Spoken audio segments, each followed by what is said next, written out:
In 2004, a film shook the world.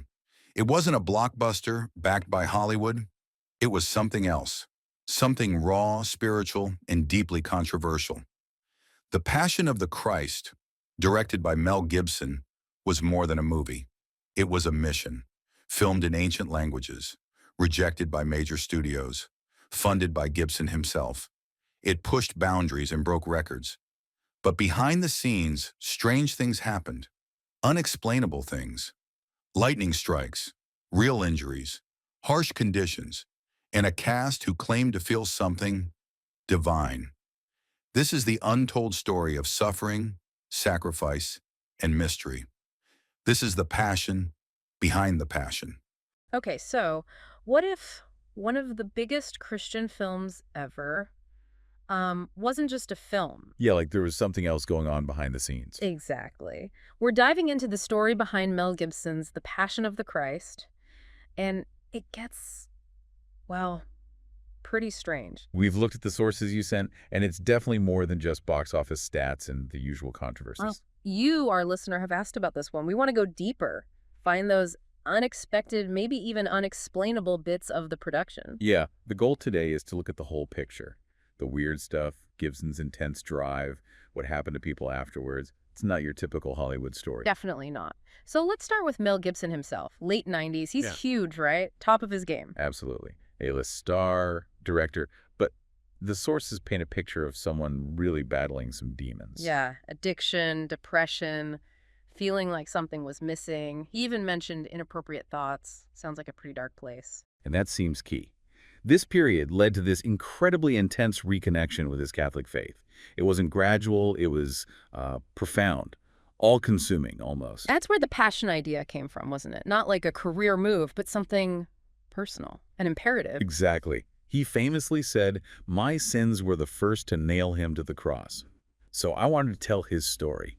That quote really tells you a lot about his mindset. It does. He wasn't aiming for the Hollywood version. He wanted it raw, accurate, brutal even. Right. He dug into scripture, historical texts, the Stations of the Cross, even mystic writings like Anne Catherine Emmerich's visions. Which explains the language decision. Yeah. Aramaic, Latin, Hebrew, no English. None. Which you can imagine Hollywood studios weren't exactly jumping at.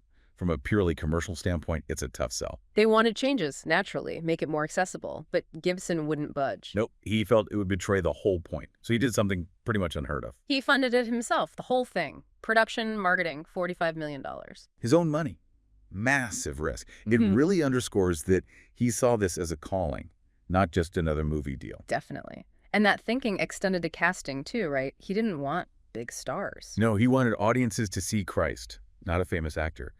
That led him to Jim Caviezel, respected actor, but not, a global superstar then. And that story about Gibson warning him, telling Caviezel's role could kill his career. And Caviezel's response, something about embracing his cross, that Jesus was always controversial. It shows their shared commitment, doesn't it? It really does. So ancient languages, no big stars, all for that immersive emotional gut punch. And no digital sets either.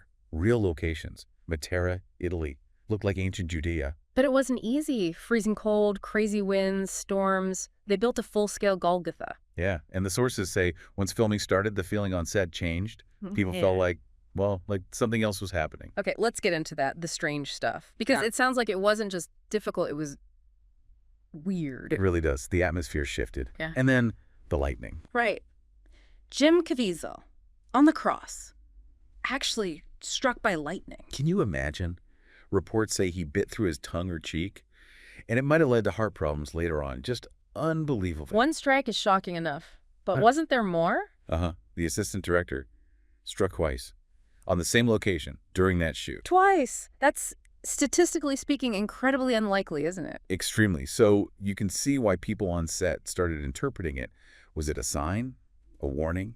It felt significant. And it wasn't just lightning. People felt things. Yeah, crew members reported feeling a strange presence, not seeing anything, just feeling it. Dizziness, nausea, sudden rushes of emotion. Especially during the intense scenes, like the whipping or the crucifixion. Exactly. And Gibson himself. Yeah. Apparently he'd walk off set during those moments, maybe praying, maybe just overcome. Hard to know for sure. The weather, too, you mentioned Matera. It wasn't just bad, it was erratic. Wildly so. Sudden shifts. Sun to violent storms, sandstorms out of nowhere. It felt like more than just challenging weather, almost pointed. And Caviezel's physical suffering, it went beyond acting. Oh, definitely. A whip actually hit him, left a 14-inch scar.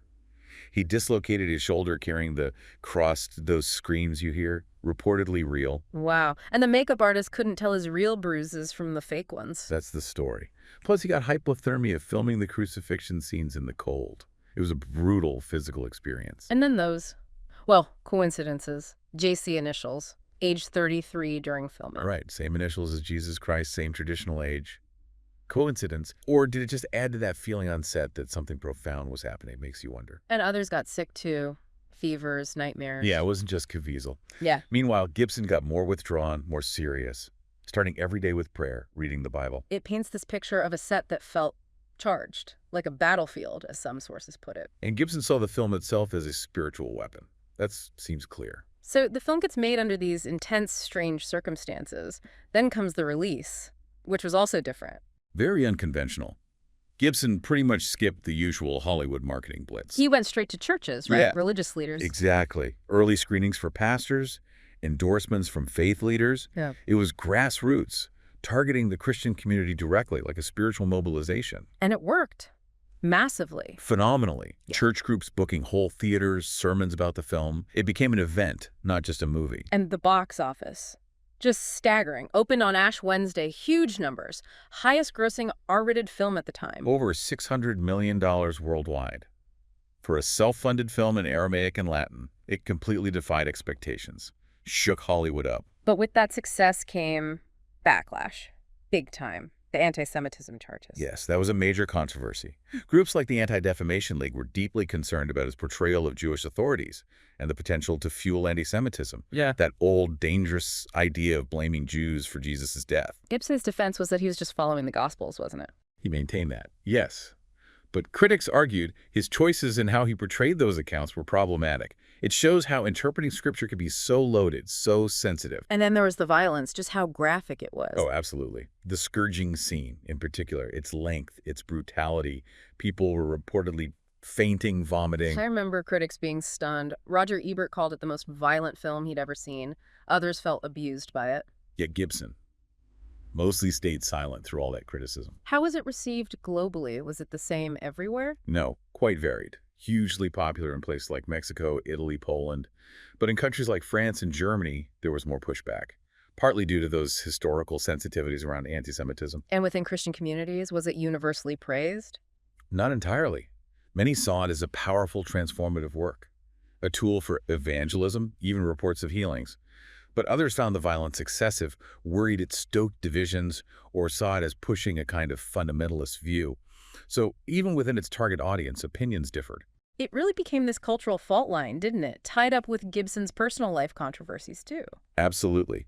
His father's statements, his own interviews later on, it all got tangled together. But undeniably, it changed the movie business. No, so? It proved the existence and power of a massive Christian audience that Hollywood had largely ignored.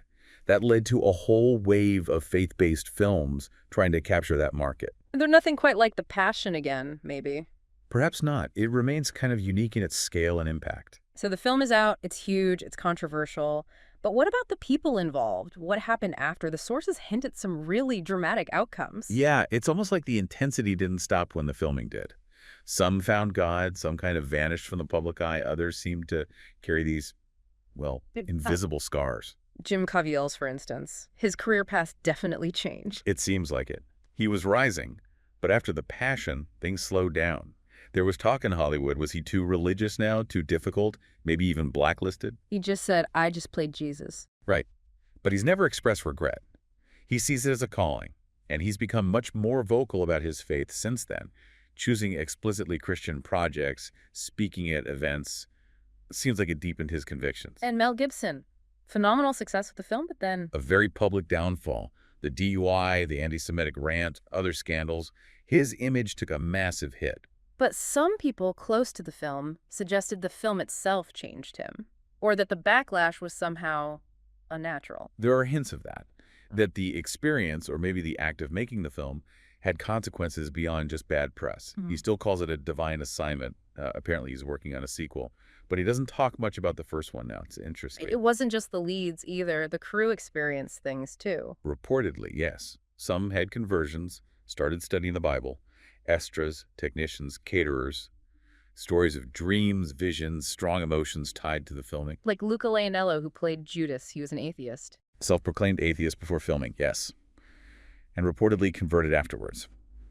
That's a pretty powerful testament to the film's impact on set. But despite these stories, a lot of people involved seem quiet. Very quiet. Many actors in smaller roles, crew members, they just don't talk about it. Journalists trying to dig deeper hit this wall of silence. Why do you think that is? Covering something up. Doesn't seem like it's about scandal. More like It was too intense, too personal. Maybe they saw things they couldn't easily explain. Yeah. It's almost sacred ground in a way. The ones who do talk describe it as overwhelming, spiritually intense, unlike anything else. Exactly. There's this strong sense that for many, the passion wasn't just another job, it was a defining moment.